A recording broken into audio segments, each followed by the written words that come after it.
Bonjour les amis, bonjour YouTube. Alors, aujourd'hui, peut-être une tentative de partie, je ne sais pas. Je ne sais même pas si je publierai cette vidéo. Je ne sais même pas si je vais arriver à filmer un semblant de quelque chose. Je ne sais pas. Je ne sais pas, je teste. Gloomhaven version physique. Voilà, il est rentré dans la bibliothèque il n'y a pas longtemps.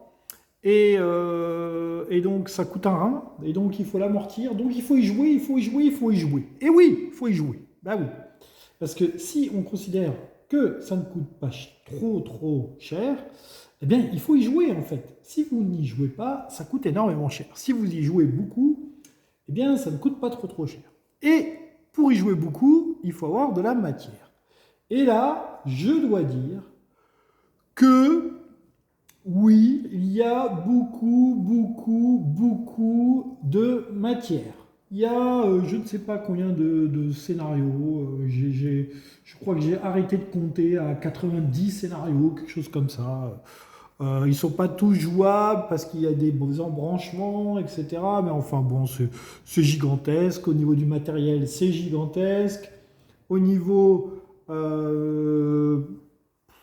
au niveau de tout, c'est gigantesque. Voilà, au niveau des tuiles, au niveau du matos, au niveau des personnages, au niveau des... Enfin, tout est gigantesque, sauf le rangement.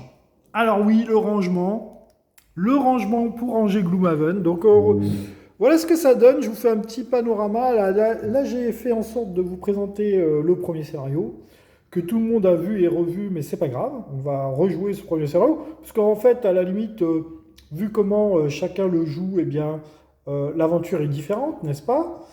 Alors, là-bas, nous avons la règle du jeu et une tablette parce qu'en fait, il y a des logiciels ou des applications super pratiques pour pouvoir y jouer.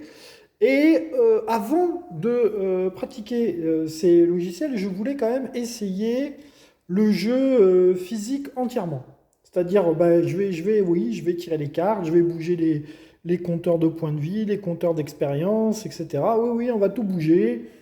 On va bouger les ennemis, on va tirer les cartes pour les ennemis à la paluche, les cartes bonus pour les ennemis à la main aussi. On va tout gérer comme ça en premier scénario pour voir comment ça marche. Et puis après, je testerai l'application et je verrai si c'est pas préférable à l'application. Avec certaines applications, parce qu'en fait, il y en a plein des applications. Il y a une application spécialement pour le scénario, pour pas révéler, par exemple, quand vous révélez la première tuile, pour pas révéler la suite. Voilà. Est-ce qu'il y aura du spoil ou pas? On s'en fout. On s'en fout complètement. Vous êtes habitué à voir des bandes annonces de films au cinéma où on vous fait voir les trois quarts du film, ou du moins les meilleures parties du film. Donc en fait, vous vous en foutez que je vous fasse du spoil ou pas. Surtout que c'est sur le premier scénario, il y en a 90. Donc ça vous fait une belle jambe que le premier scénario il soit spoilé. Voilà. Donc par quoi on commence? Ah oui, je voulais vous faire continuer un petit panorama des personnages. Alors, notre compagnie s'appelle les Fous du Levant, parce qu'ils habitent de l'autre côté de la colline. Donc, ils s'appellent les Fous du Levant. Voilà. J'ai tiré au sort les personnages, donc je me suis dit, je vais avoir un tank, des supports, des machins, un DPS et tout. Pas du tout, pas du tout, pas du tout. Mais j'ai tiré au sort, c'est comme ça, c'est la vie. On a le Verling Pierce-Esprit qui s'appelle Diabolo, parce qu'on est les fous du Levant, hein, je vous rappelle. Donc Diabolo, elle s'appelle Diabolo, c'est une Verling. Verling, c'est créature de la nuit, hein, ici, voilà. Petit zoom, discrètement, voilà. Je ne vous lis pas le background, etc. Je vous ferai le background du scénario, mais sur les personnages, vu que c'est des créations, en fait, vous avez un background sur le Perce-Esprit et le fait que c'est une Verling, plus que sur une histoire personnelle. Vous voyez. Voilà, Perce-Esprit Verling. Tiens, donnez, je vais vous faire une... voilà, ceux qui veulent lire, voilà, capture, hop, et vous lisez. Voilà. Donc elle est morte avec 6 points de vie. On a des petits crapauds, hein, Diablo, la Verling. Ensuite, on a Pénélope, forcément, hein, dans les fous du Levant, il y a Pénélope. Donc Pénélope, alors alors comment ça s'appelle ça déjà? Une orchide. Pénélope l'orchide. Voilà, une Tistor, plutôt notre magicienne, notre DPS, qui elle aussi, elle a 6 points de vie. Hein. C'est pas beaucoup. C'est vraiment pas beaucoup tout ça, hein, parce qu'il n'y a aucun des personnages qui a une armure. Il n'y a pas de gros build pour mettre devant. Je sais pas si je vais y arriver. Hein. Je sais pas si je vais y arriver. Surtout que la version physique, j'ai fait 3-4 scénarios chez un pote une fois. La version numérique, beaucoup plus. Mais dans la version numérique, les salles sont beaucoup plus petites, j'ai l'impression. Et donc, pour arriver jusqu'au bout, là, c'est très long. C'est très long. Je sais pas, on verra. Enfin bref. On continue. Alors, le troisième personnage, parce que je joue avec 3 personnages. Oui, j'ai vu beaucoup de joueurs jouer avec 2 personnages. Et moi, je me suis dit, I'm the king of the game. Donc, moi, je vais jouer avec 3 personnages. Voilà. Alors, c'est un quatrille, hein, le bricoleur. Voilà, un quatrille. Très sympa. Alors, on avait Diabolo, on avait Pénélope, et on a Max le Rouge. Ça, c'est Max le Rouge, le bricoleur. Le bricoleur quatrille. Max le Rouge. Les decks de cartes, il a 8 points de vie, lui. Il a 8 points de vie, il est un tout petit peu plus costaud, ça sera un tank. Pas du tout. Alors, les decks de base, j'ai pris les decks de base, je ne sais pas modifier. Pour un premier scénario, je vais faire comme ça. Si jamais j'ai le courage et l'envie de refilmer, eh bien, on fera autre chose. Hein, on fera autre chose. On modèlera un peu les decks. Je ne sais même pas si je vais faire une vidéo de présentation et après une autre vidéo pour faire le scénario. Je ne sais pas. Je ne sais pas. On verra. Alors, au niveau des objets, j'ai pris les objets de base. Donc, vous avez la dague empoisonnée et l'endurance mineure pour le perce-esprit, qui n'a que 10 cartes. Vous avez la cape d'invisibilité et la potion de puissance pour la Tissor, qui n'a que 8 cartes. Et ensuite, vous avez les jumelles le faucon pour notre ami le bricoleur, qui a 12 cartes. Lui, il est un peu plus confortable au niveau du deck. Il va pas trop vite s'épuiser au deck. Mais c'est pareil, hein, il est léger, il a que 8 points de vie. Ensuite, ici, on a les petits trucs de merde là pour les points de vie. Voilà. Ensuite, on a les petits trucs machin là pour les états. Voilà. Et après, on a les sous-sous. Les sous-sous, voilà, on en sort un petit peu. On en sort un petit peu. Oui, parce qu'à chaque fois que je vais les piocher dans les boîtes, là, ça va pas être pratique. Voilà, le scénario de départ, patati patata, je vais vous lire un petit peu l'intro. La map, superbe map, vous voyez. On a commencé à coller un petit autocollant ici, et oui, parce que nous allons faire le tertre noir, qui est notre premier scénario. Voilà. Ensuite, là-bas, on a des tuiles de bordel. Hein. Là-bas, on a les boîtes de monstres. Ici, on a les cartes qui restent. Voilà. Et ici, on a les tuiles terrain qui restent. Hein. Donc là, il y a du matos. Il y a du matos. Il faut sortir, pour chaque personnage, on va leur sortir un but dans la vie. Hein. Un but dans la vie. On va leur sortir aussi un petit objectif à faire. Voilà. Et puis on y va, quoi. On y va, on lira le scénario. Hein. Ok. Voilà. Voilà. Les fous du Levant. Diabolo, Pénélope et Max le Rouge. On est parti. Alors, tout d'abord, avant toute chose, à ces 3 aventuriers.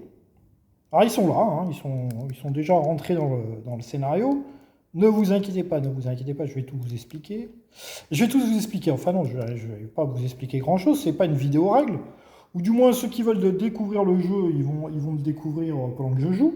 Vous verrez qu'à la limite, ça se découvre relativement bien. Alors, on va leur sortir un but dans la vie. Alors, notre ami bricoleur. Bricoleur, il sera chasseur de trophées. Alors, chasseur de trophées, vous vous souvenez de la toute première fois où vous avez bandé votre arc et tué une biche, une flèche en plein cœur, ce sentiment de battre une proie sur son propre territoire, mais les biches sont des cibles si faciles, il existe un jeu bien plus difficile, là-bas dans les contrées sauvages et ce à quoi vous aspirez. Vous ne chassez pas pour tuer, vous tuez car cela fait partie de la chasse. Éliminez 20 types différents de monstres. Et à ce moment-là, je débloquerai quelque chose. Chasseur de trophées. Notre bricoleur est donc chasseur de trophées. Notre tisse-sort. Qu'est-ce qu'elle est, notre tisse-sort? Elle est de classe marchande. L'argent, c'est le pouvoir. Les marchands dominent le monde. Vous êtes persuadé qu'en rassemblant assez d'équipements, vous pourriez ouvrir votre propre boutique et à force devenir une véritable marchande. Risquer sa peau dans les donjons pour des clopinettes, c'est bon pour les misérables. Posséder 2 objets casques, 2 objets armure, 2 objets chaussures, enfin pieds, 3 objets qu'on équipe dans les mains et 4 objets potions. Et j'ouvre une boîte. Voilà. Ça, c'est le but de ma vie de la tisseur. Elle veut être marchande. Très très bien. Alors non, ces quêtes-là sont secrets, puisque en fait, l'or n'est pas partagé. Chacun gagne sa thune. Alors, le guerrier légendaire, ça c'est pour notre Perce-Esprit. Alors lui, il est temps de vous faire un nom. N'importe quel mercenaire peut arriver à faire le boulot, mais vous n'êtes pas un simple mercenaire. Vous voulez le faire avec classe.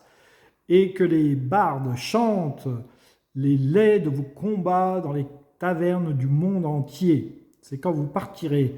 Votre légende ne vous survit pas. Alors à quoi bon vivre? Gagnez 15 coches grâce à des objectifs de bataille réussis. Et j'aurai une boîte aussi. Voilà. Donc voilà, les objectifs de la vie. On a quelqu'un qui veut devenir très grosse réputation, quelqu'un qui veut devenir marchand et un autre qui veut faire une collection de monstres abattus. Voilà, c'est très bien. Du coup, il faudra peut-être noter quelque part le nombre de... Enfin, on verra par la suite. Oui, on verra par la suite. Alors, le scénario. Alors, non. Oui, si, le scénario, et après on fera leur objectif de mission. En fait, on en tire 2 et on en choisit un. Pour les objectifs de la vie, normalement, c'est ça aussi. On en tire 2, on en choisit un. Mais bon, là, voilà, j'ai de faire ça, et hop, tout au hasard, et puis voilà. Alors, le scénario.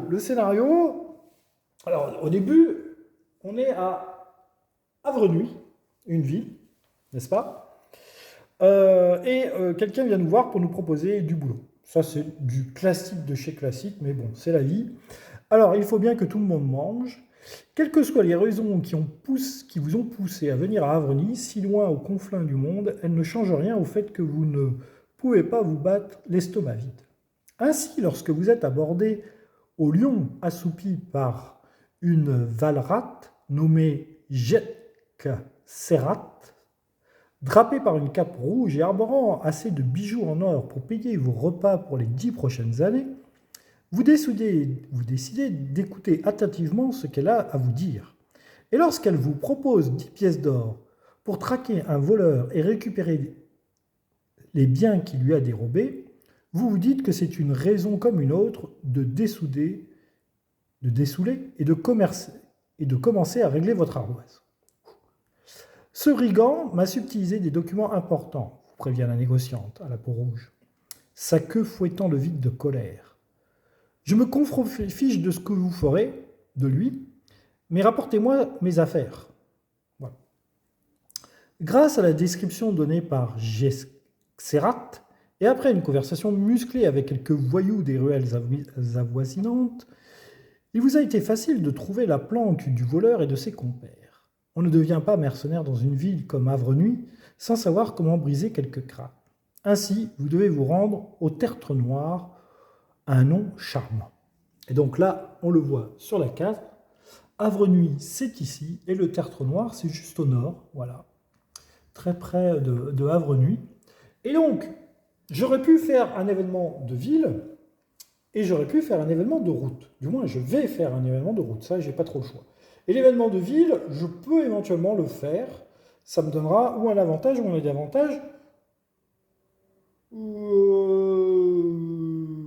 je vais choisir de le faire. Allez, je vais choisir de le faire. Donc ça, c'est un petit événement qui a lieu entre le moment où Jeskeviak me propose une mission et le moment où je traîne en ville pour avoir des renseignements, pour savoir où ces voleurs ont bien pu se terrer. Et là, je tombe sur « Arrête de te débattre et suis-nous. Un point, c'est tout. Devant vous, vous voyez une paire de gardes lutter avec un jeune homme en haillons. Tu voles les bourses, tu vas à la forteresse fantôme, c'est la règle. Mais ma famille meurt de faim, pleure le garçon. Vous reconnaissez sa voix. C'est celle de l'un de vos contacts au marché mouvant. En fait, c'est le gars qui vous a donné des tuyaux pour trouver les voleurs. Et il se fait arrêter par des gardes parce qu'il est soupçonné d'avoir volé, quoi. Il vous a fourni de précieux renseignements pour vos activités de mercenaires, et en de multiples occasions. Eh bien oui. Donc, en petit A, où vous intervenez pour aider le garçon, ou je laisse les gardes emmener le garçon en prison. Bon, allez. Allez. Suis-je gentil? Suis-je méchant? Est-ce que j'ai un groupe de gentils ou un groupe de méchants ou un groupe d'opportuns? Allez, je vais essayer d'aider le garçon. Alors, payer collectivement 10 pièces d'or, mais je n'ai pas 10 pièces d'or. Alors, vous suppliez les gardes de laisser partir le garçon, mais ils sont intraitables. Ils pourraient peut-être se laisser graisser la tête, mais vous n'avez pas assez d'or pour cela. Ils saisissent le gamin et le traînent à la forteresse fantôme. Si j'avais eu 10 pièces d'or, j'aurais rajouté une carte à la ville, mais comme je n'ai pas, eh bien, il ne se passe rien. Voilà, il ne se passe rien. Rien de rien. Donc ça, on va la ranger. Oups, je fais tout tomber. Je fais tout tomber. Donc ça, on la range. Et sur la route, donc en allant au Tertre Noir, sur la route, il m'arrive un autre truc. Sur la route, après un long chemin parcouru, la faim se fait sentir. Vous envisagez de vous arrêter pour manger lorsque vous tombez sur des buissons couverts de baies rouges. Les baies ont l'air délicieuses, mais vous hésitez, elles pourraient être toxiques.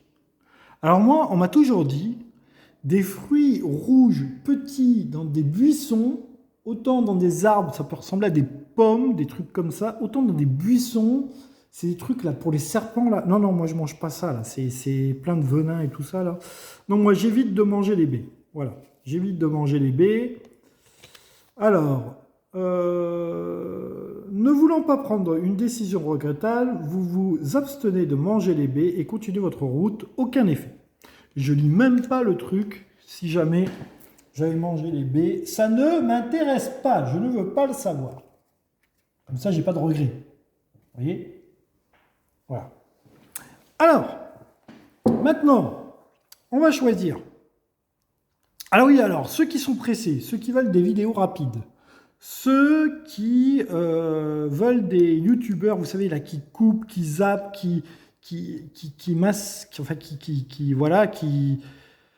passez votre chemin. Voilà, passez votre chemin. Ici, on prend son temps, on joue à son rythme. Voilà, on fait des réglages en direct de caméra. On n'est pas pressé. Voilà, on n'est pas pressé, on a le temps. Hein, on a le temps, on est là pour vivre l'aventure. Voilà, moi, c'est ce que je fais dans la distraction, la joie et la bonne humeur. Donc, on prend son temps. Voilà, on prend son temps. Alors, pour le Verling, il a le choix entre deux cartes. Alors, qu'avons-nous? Agressif, avoir au minimum un monstre présent sur le plateau au début de chaque round lors de ce scénario. Avoir au minimum un monstre présent sur le plateau au début de chaque round. N'effectuer que des repos longs lors de ce scénario. Agressif, avoir un minimum un monstre présent sur le plateau au début de chaque round lors de ce scénario. Ah oui, d'accord, avoir au minimum un monstre présent sur le plateau au début de chaque round. C'est faisable ça, pour avoir 2 coches. Ouais, on va faire ça là. Agressif. Allez. Pour Pénélope, la tisse sort. Alors, qu'est-ce que j'ai de beau? J'ai avare, piller au minimum 5 pions monnaie lors de ce scénario. Tuer un monstre indemne en une seule attaque. Moi, je vais choisir tuer un monstre indemne en une seule attaque. Avec les DPS que j'ai, je peux peut-être y arriver. Et pour le bricoleur, le Quaril, pour notre ami Max le Rouge, alors il a protecteur. Aucun de vos alliés personnages ne doit devenir épuisé lors de ce scénario. N'effectuez que des repos courts lors de ce scénario. Que des repos courts. Ouais, que des repos courts, ça me semble bien. Voilà. Alors tout ça, si on y arrive à la fin du scénario, on aura le droit d'avoir une coche. Vous voyez, c'est là une petite... Je vais vous faire voir. Donc quand on arrive à accomplir son objectif de mission, on fait une petite coche ici. Et quand on a 3 coches, on a le droit d'avoir un bonus. Je vous ferai voir ce que c'est les bonus. En fait, on a le droit de cocher une case ici. Voilà. Voilà. Voilà. Alors, on y va. On y va, ben on est parti. Donc, on va choisir 2 cartes pour... Alors, là, il y a plusieurs techniques. La première technique, c'est, on se dit, ils vont avancer. Donc, on met des initiatives relativement avec des gros chiffres pour les laisser jouer en premier. Mais le problème, c'est que des fois, ils n'avancent pas. Des fois, les gardes, ils se mettent bouclier et puis voilà, ils ne bougent pas. Donc, du coup, ils se retrouvent avec 2 de boucliers, puis ils n'ont pas à bouger, et puis vous avez joué 2 cartes pour rien. 2 cartes multipliées par 3 personnages, ça fait 6 cartes pour rien. C'est un peu embêtant quand même. 6 cartes pour rien. Donc du coup, moi je me dis qu'il faut agir. Alors, on va commencer par le vernis. Je me dis qu'il faut agir. Alors, attaque 2, plus 1 attaque, pillage, attaque 2. Ah oui, alors après j'ai le rat. Je peux invoquer le rat. Plus 2 d'attaque pour toutes mes attaques de mêlée. Alors, je pense que celle qui me rajoute... Le problème, c'est que je vais prendre cher. En fait, j'ai une attaque qui me rajoute bouclier. Voilà. Celle-là, elle me rajoute bouclier jusqu'à la... Tant qu'elle est active, elle me rajoute bouclier.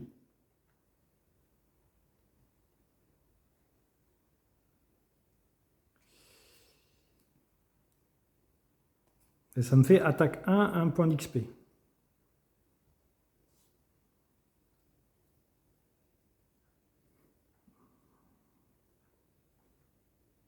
79. Ça me paraît pas mal. Donc ça, c'est en haut. Et en bas, on va se faire un petit déplacement de 1, 2, 3. On va se faire un petit déplacement de 3.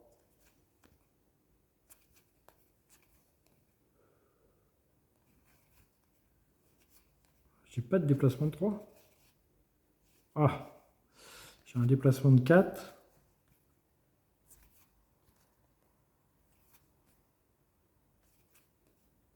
Alors, c'est compliqué, bien évidemment, quand vous jouez tout seul et que vous vous filmez, il va y avoir des petits temps morts, quand même. On va réfléchir. Alors, il y en a qui coupent les vidéos et qui reprennent juste après. Moi, je ne sais pas faire ça parce que je ne sais pas faire de montage. Donc, on va se faire un déplacement de 4. Donc là, je suis parti pour jouer des... On va miser sur le fait qu'ils vont avancer, les petits bougres, là.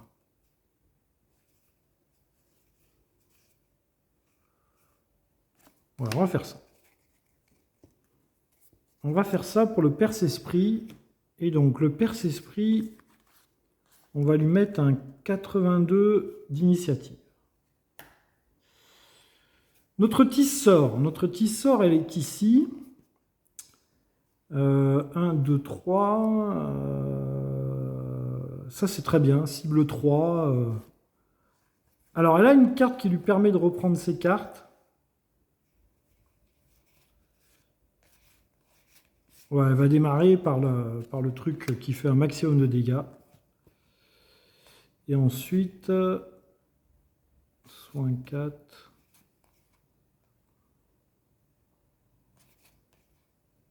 « Et ensuite, elle peut faire ça. Là, tu sors. Alors, comme ils ne sont pas apportés, on va prendre 69 comme initiative.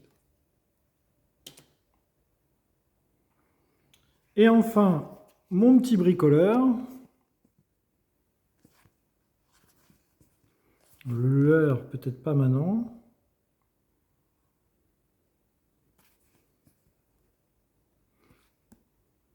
Alors lui, il a tout intérêt à faire ça d'entrée aussi, c'est pareil. Faut pas hésiter, hein. Faut y aller, il faut envoyer la sauce. Il y a deux techniques en fait dans le jeu. C'est, vous voyez les cartes qui s'éliminent.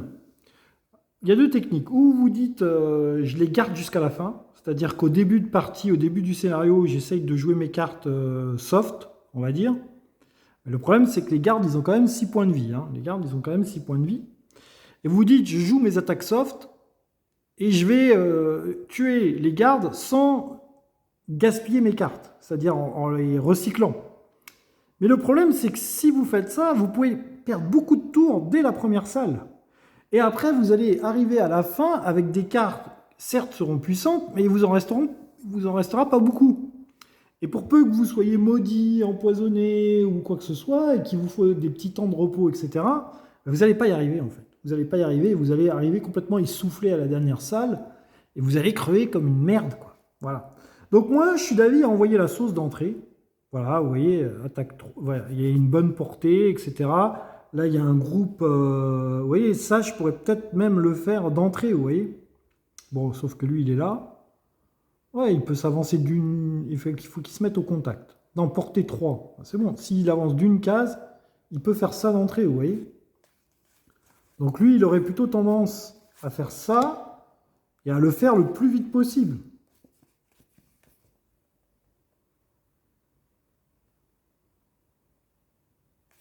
Donc en jouant une initiative relativement basse. J'ai un 16 ici. J'ai un 16 d'initiative.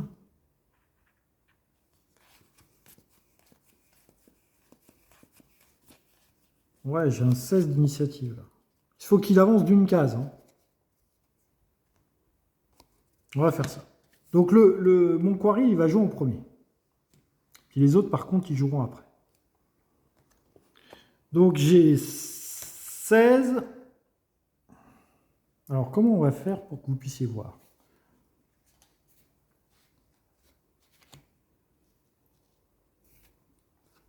Voilà, j'ai 16, 69 et 82. 16, 69 et 82. Donc ça, une fois qu'on a sélectionné nos cartes, on va jouer les gardes bandits. On va révéler la carte des gardes bandits. Je regarde si j'oublie pas un truc. Non, j'oublie pas de truc. J'oublie pas de truc. Allez, les gardes bandits, donc, les gardes bandits, qu'est-ce qu'ils font? Ils font leur déplacement normal et ils font une attaque normale. Alors, ils se déplacent et ils attaquent. Et ça avec 50 d'initiative. Donc, ils vont jouer ici.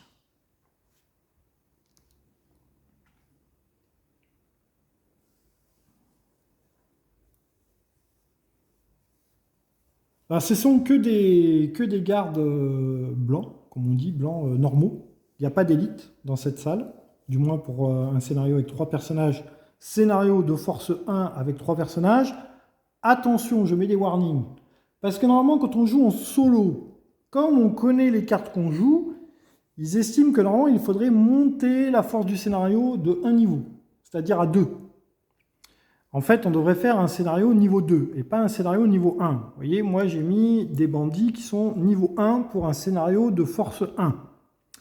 Ils disent qu'en solo, comme on connaît les cartes qu'on va jouer et qu'on peut évidemment mieux se coordonner que si on jouait toutes les cartes cachées, eh ben, ils disent que il faudrait augmenter de 1 le scénario. Mais comme je filme, et comme filmer c'est un handicap, bah moi, je vais descendre le scénario de 1 point. Donc normalement, je devrais jouer niveau 2, mais comme je filme, je joue niveau 1. Voilà. Donc l'un dans l'autre, je m'arrange à ma sauce. Mais vous verrez que c'est quand même super dur. Hein. C'est quand même super dur. Enfin, moi, je pense que c'est super dur. Du moins, je ne sais pas. Hein. J'ai jamais joué là, la version physique en solo. C'est une partie test. C'est une partie test. Voilà. Donc c'est à nous de jouer. Alors, avec 16 d'initiative, c'est donc au Quaril de jouer. Et donc le Quaril, il voulait faire son truc là, qui englobe 3 ennemis. Alors, il a à portée de 3, donc 1, 2, 3. Je pense que je ne suis pas à portée. Il faut que je pense que... Je pense que si le premier monstre est à portée, 1, 2, 3, je pense que je peux jouer mon truc. Voilà, si je l'oriente comme ça, les 3 ennemis sont touchés. Donc je fais une attaque de 3, gagner 1 expérience pour chaque cible, donc je vais gagner 3 expériences.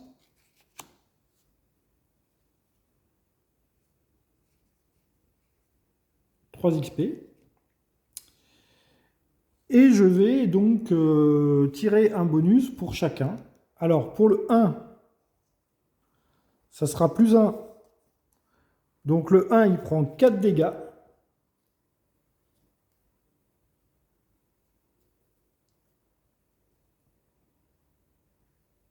Alors, le 1, il prend 4 dégâts. Ils ont 6 points de vie, hein, je vous rappelle. 4 dégâts. Voilà. Le numéro 4, c'est-à-dire celui-là, il prend... Ah oui, non, il prend 5 dégâts, le 1. Le 1, il prend 5 dégâts parce que j'ai fait plus 1. C'est attaque 4. Hein. Ah ouais, c'est balèze. Attaque 4, il prend 5 dégâts. Le 4, il prend 4 dégâts.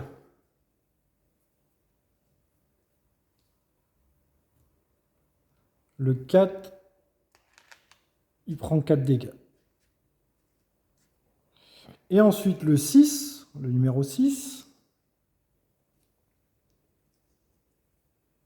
il prend 4 dégâts aussi.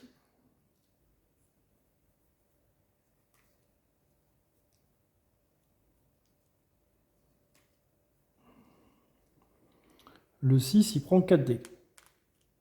Alors je teste, je sais qu'il y a l'application. Peut-être ça sera nettement plus pratique avec l'application. Pour le moment, voilà, je teste. Bon, sachant qu'ils ont 6 points de vie, j'ai donc tué personne.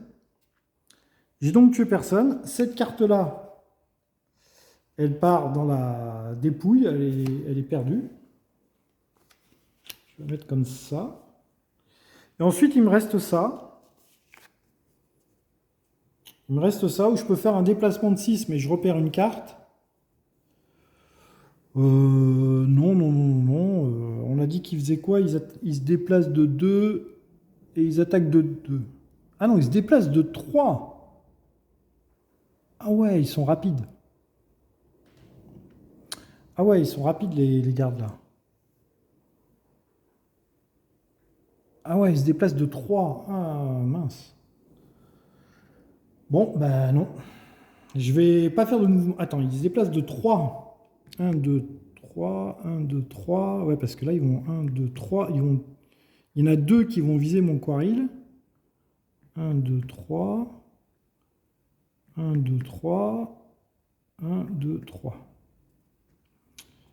Ouais, ça va être tendu là.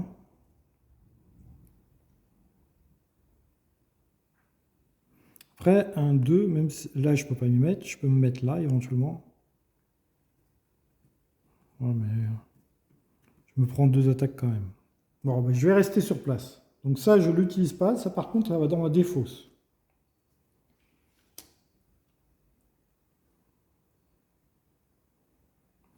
Alors ensuite, c'est les gardes. Donc ils se déplacent les gardes, ils se déplacent de 3. Alors je vous fais voir. Les gardes, c'est ici. Hop, donc ils ont 6 points de vie, 3 de mouvement, 2 d'attaque, et ils n'ont pas d'arme à distance.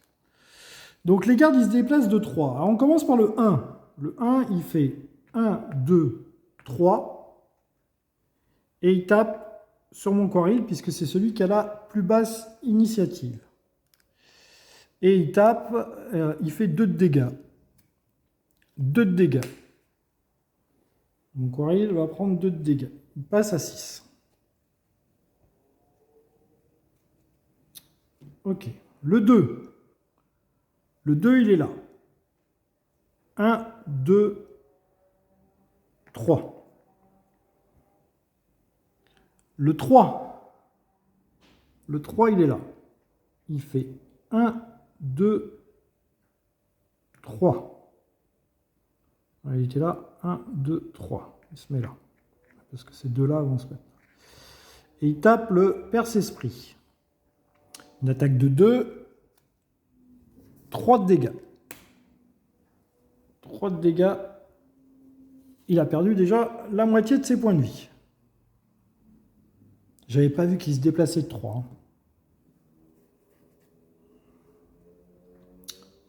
Ça, c'était le 3. Le 4. 1, 2, 3. Il se dirige. Le 4, il est là. Il est à 2 cases de... Ah oui, alors le plus près, c'est lui.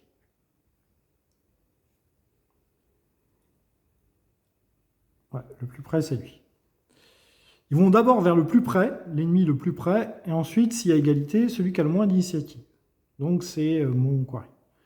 Alors, pareil, une attaque de 2, 3 de dégâts. Bon, ben, le perce-esprit serait mort. Donc, il va choisir de se débarrasser d'une carte. Génial. Donc, ça, autant vous dire que ça commence très mal.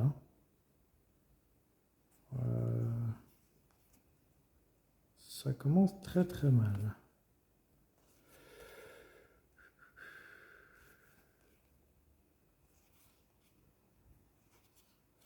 Je vais virer celle-là.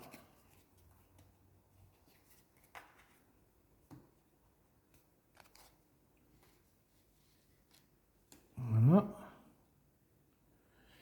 Donc tout ça pour pas mourir.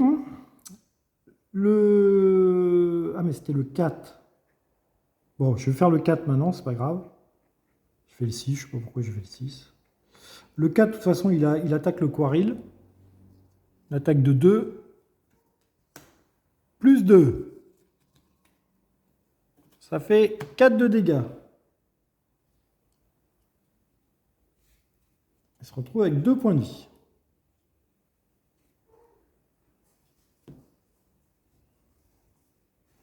Et ensuite le 5. 1, 2, 3. Le 5 n'arrive pas au contact. Ah, ben c'est bien.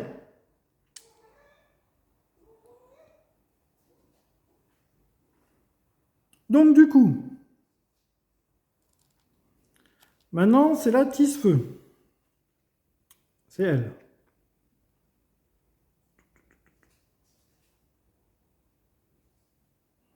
Alors, elle va cibler 3 ennemis.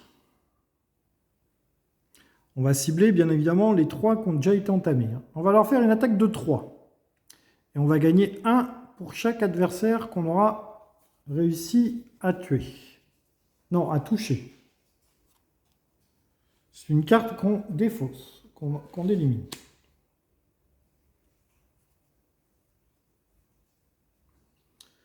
Donc, sur le 1, lui, je fais donc une attaque de 3 sur le 1. 3 sur le 1. 3 et 1, 4.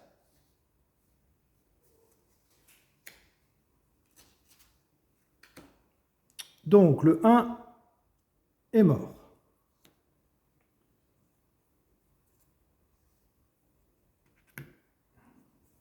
Très bien. Mais ensuite, je fais une attaque sur le 6. Le 6, il est ici. Une attaque de 3.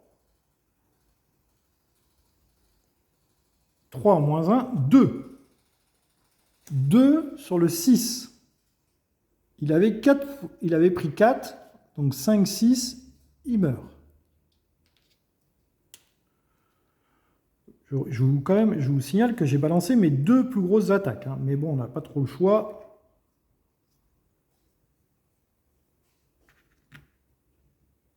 N'oubliez pas non plus que j'ai déjà 2 personnages qui sont pratiquement morts. Hein.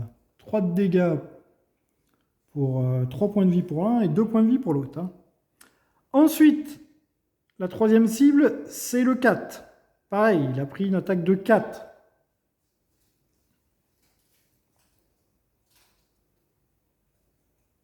Trois de dégâts, 4 et 3, 7. Il a 6 points de vie. Le 4 meurt aussi. Bon, ça va.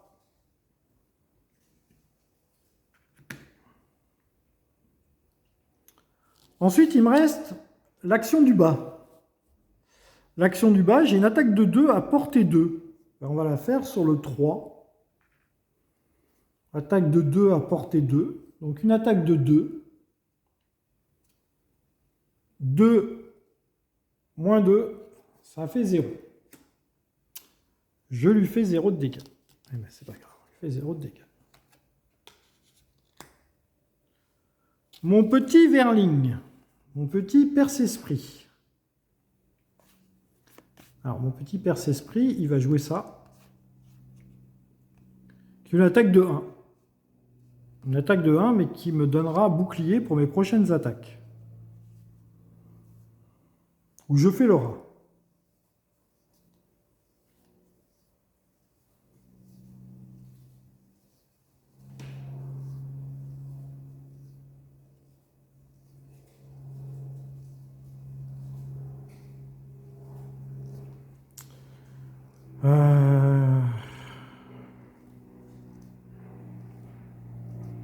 Parce qu'après, déplacement de 4, attaque de 1, c'est pas terrible. Normalement, je devrais mettre le rat, là. Ouais, je vais mettre mon rat. Je vais mettre mon rat. Donc là, il y a un rat qui vient d'apparaître. Je le mets ici. Et cette carte est éliminée.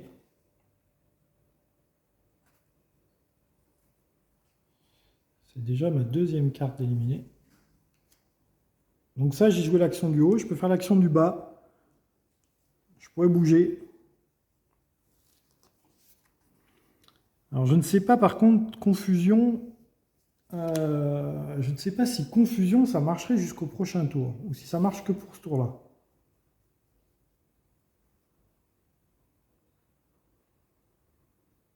Retirer ce machin à la fin du prochain tour. Ouais, bah donc je vais faire confusion. Donc je vais faire ça. Alors en fait, je fais un déplacement de 4. Et si je finis là où j'ai commencé, je mets confusion aux cibles que j'ai franchies. Donc en gros, je fais 1, 2, 3, 4. Voilà, je reviens au même endroit. Et donc ces deux-là ont confusion jusqu'à la fin du prochain tour.